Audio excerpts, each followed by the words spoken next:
আজকে যখন থেকে ট্রাম্প সেকেন্ড টার্ম এসছেন তখন থেকে উনি ভেনেজুয়েলাকে টার্গেট করেছেন নাম্বার 1। নাম্বার 2, এই যে অ্যাটাক করেছেন এটা সামনে যেটা আপনার দেখাচ্ছেন এটা তো মানুষের দেখার জন্য, কিন্তু আমরাও ইম্প্যাক্টেড হচ্ছি, ইন্ডিয়া ইম্প্যাক্টেড হচ্ছে ওখান থেকে।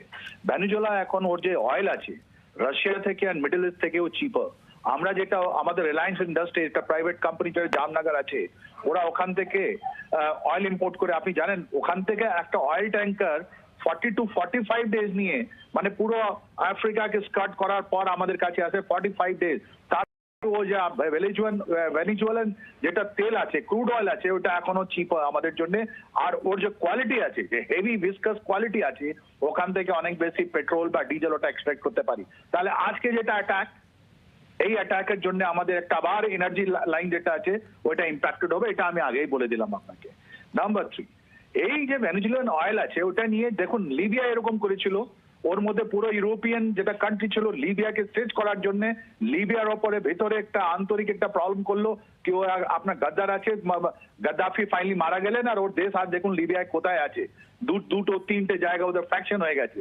সেম ভাবে ওরা ল্যাটিন আমেরিকা কিউবার পর এটা ভেনেজুয়েলাকে ওরা অ্যাটাক করে এটা ভেনেজুয়েলাকে আনাদার লিবিয়া বানাতে চাইছে।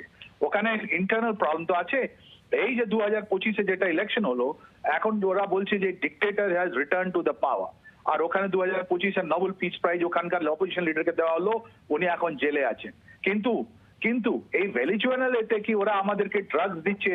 ওদেরকে এই গত 2 মাস আগে ওদের একটা শিপকে আমেরিকা মিসাইল টার্গেট করলো, আর ওর থেকে বড় জিনিস কি ওর মধ্যে 2জন সার্ভাইভার ছিল, ওকে হ্যাকসেট নাকি বললো ওদের যে ডিফেন্স সেক্রেটারি যিনি আছেন, বলা ওদেরকেও মেরে ফেললো। আর এটা ওদের ইউএস সিনেটে এটা কথা হলো কি তোমরা একটা হিউম্যানিটেরিয়ান গ্রাউন্ড না নিয়ে তুমি কেন ওদেরকে মারলে?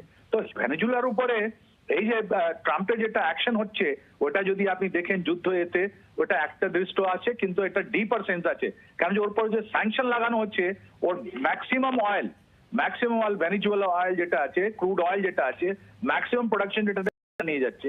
আর তারপর আমরা তো ইন্ডিয়া তো আছেই আছি। তাহলে চায়নাকে চোখ করার জন্য ওরা স্যাংশন লাগালো। চায়না কি করলো, ওটা মালয়েশিয়ান ফ্ল্যাগ বা অন্য কোনো ট্যাঙ্কার অনেকগুলো জিনিস লাগিয়ে ওখান থেকে তেল বের করতো, ওইটা এখন বন্ধ আছে। অর্থাৎ মিস্টার শ্রীবাস্তব, ভারত এবং চায়নাকে বিপাকে ফেলার জন্য ভেনেজুয়েলার সঙ্গে এই ঘটনা ডোনাল্ড ট্রাম্প তিনি ঘটালেন, এবং তিনি তো স্বীকারও করছেন না। অর্থাৎ তিনি একা খাবেন, একাই মুনাফা লুটবেন, একাই তিনি ব্যবসা করবেন, আর কেউ যদি মাথা তোলার চেষ্টা করে তাহলে তাদের এই পরিণতি হবে। অ্যাবসলিউটলি, কত সুন্দর ভাবে আপনি লিংক করে দিয়েছেন, ডট কানেক্ট করে দিয়েছেন। যেটা দেখা যাচ্ছে ওটা কিছু আলাদা, কিন্তু রিয়েল জিনিসটা আলাদা। আমরা বলি ইন্টেন্ডেড টার্গেট বা অবজেক্টিভ আছে চায়নাকে আর ইন্ডিয়াকে পরেশান করা। আপনি দেখুন না, আপনি ট্রেড, আপনি ভেনেজুয়েলার অয়েল ট্রেড, ওটা ওদের মেইন বিজনেস, ওটা সালফার রিচ ক্রুড অয়েল যেটা আছে সব থেকে চিপেস্ট আমরা পাচ্ছি, ইন্ডিয়া পেয়েছিল। আর আমাদের জামনগরে যে রিলায়েন্স যেটা ফ্যাক্টরি বসিয়েছে ওর মধ্যে শুধু এই অয়েলটা প্রসেস করে কত ভাবে ওরা প্রফিট অর্জিত করেছে, অনেকগুলো আমাদের দেশে ফরেন মানি এসছে, রাইট? কিন্তু দেখুন এই রাশিয়ান অয়েল ইম্পোর্টটা উপরে আমাদের উপরে ব্যান লাগানো হলো, স্যাংশন করা হলো, এখন আমরা 50% আছি। তারপরে দেখুন ভেনেজুয়েলাকে আমেরিকা আমার স্যাংশন লাগিয়ে ওটা একদম পুরো ঘিরে রেখে দিয়েছে।